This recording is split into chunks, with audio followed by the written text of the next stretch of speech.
Louis-Gilles Francoeur, journaliste émérite en environnement au devoir. Bonjour. Bonjour. Une entrée pareille en matière. Bien, écoute, ça fait 30 ans que tu couvres, ça va faire 30 ans cette année que tu couvres l'environnement pour le devoir. Question comme ça, tu n'as pas l'impression d'avoir fait un peu le tour du jardin?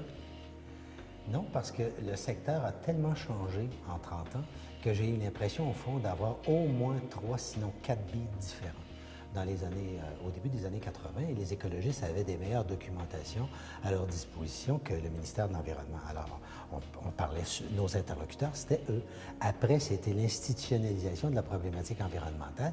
Là, les fonctionnaires et le ministère s'est étoffé, le débat, c'était les lois, les règlements. On a assisté à la prise en charge de l'environnement.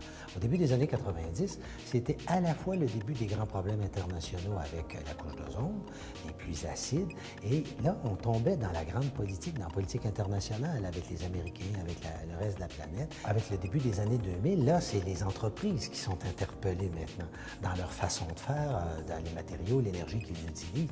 Alors, donc, on est dans le siècle maintenant où il faut examiner le travail des doers, là, ceux qui sont sur le terrain puis qui font vraiment les choses. Ce qu'on ne regardait pas du tout dans les années 80 ou 90. Donc, le champ d'activité a complètement changé. Mais en même temps, c'est comme important de rester, je dirais, au gouvernail sur un beat comme ça pour une raison. C'est parce qu'il faut posséder à la fois tout l'appareillage technique pour être capable de discourir intelligemment au plan politique. Alors donc, il y a une maîtrise qui ne s'acquiert qu'avec le temps. Comment tu te définis toi, comme journaliste dans ce contexte-là? Moi, je me définis comme un animateur d'un débat social qui fournit des pièces pour le débat. Quand tu parles d'environnement, tu es obligé de questionner les pratiques du secteur privé, du secteur gouvernemental, qui fonctionnent tous en silo. C'est pour ça qu'on a des problèmes d'environnement. Chacun s'occupait de sa tâche puis ne pensait pas aux conséquences. La science de l'environnement, parce que c'est d'abord une science, pose la question de l'intégration globale des dimensions. Donc, forcément, quand tu touches un dossier, parce que tu veux arriver avec une approche ouverte qui touche à tout, tu déranges. Forcément, tu es comme le chien dans le jeu de pied.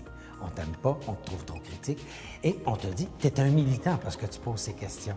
Mais c'est la réalité scientifique. Quand tu regardes une étude d'impact et tu regardes le panorama de volets qu'on couvre, c'est la science environnementale qui se veut vaste dans son approche. C'est sûr qu'on pourrait verser dans le militantisme, mais on n'a pas comme journaliste à faire ça.